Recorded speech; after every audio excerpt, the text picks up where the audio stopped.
அனைவருக்கும் வணக்கம். நான் உங்கள் பிஎஸ். இன்றைக்கி நம்ம என்ன பார்க்க போகிறோம் அப்படின்னா, ரத்தினங்களை பயன்படுத்தி வாழ்க்கையில் மேன்மை அடைவது எப்படி, ஒவ்வொரு ராசிக்காரங்களும் எந்த ரத்தினங்களை மோதிரமாக பயன்படுத்தலாம் அப்படிங்கிறத பற்றி தான் பார்க்க போகிறோம்.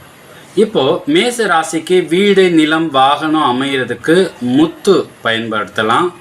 ரிஷபத்துக்கு பூர்வீகம், அதிர்ஷ்டம், குழந்தை தடை இந்த மாதிரியான விஷயங்களுக்கு மரகதம் பயன்படுத்தலாம்.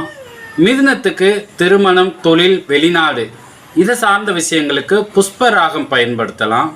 கடகராசிக்கு குழந்தை தடை அல்லது மருத்துவம், குழந்தைக்கான மருத்துவம், தொழில் இதெல்லாம் அமைகிறதுக்கு பவளம் பயன்படுத்தலாம்.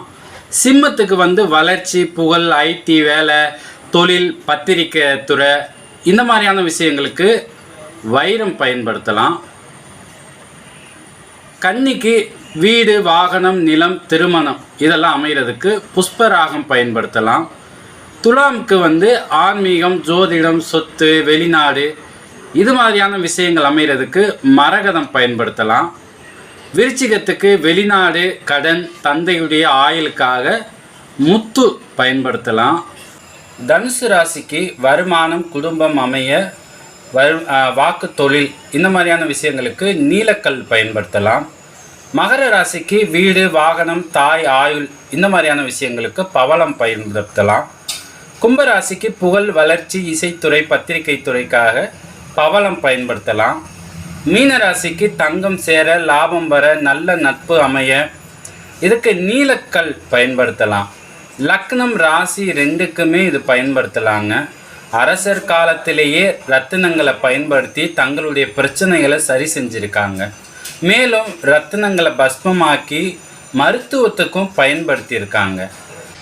மதுரை எரிஞ்ச வரலாற்றில் கண்ணகியினுடைய சிலம்பில் வெளிவந்த மாணிக்கத்தின் சிவப்பு அலைக்கதிர்கள் எதிர்மறை சக்தியை வெளிப்படுத்தியது.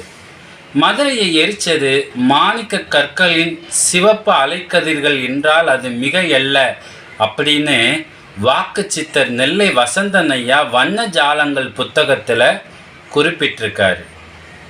ஸோ நீங்கள் இந்த ரத்தினங்களை அந்தந்த ராசி லக்னக்காரங்க இந்த லக்னத்தை பயன்படுத்தி உங்கள் வாழ்க்கையில் மேன்மை அடைங்க. கண்டிப்பாக நம்பிக்கையோடு செய்யுங்க. நல்லதே நடக்கும். நன்றி, வணக்கம்.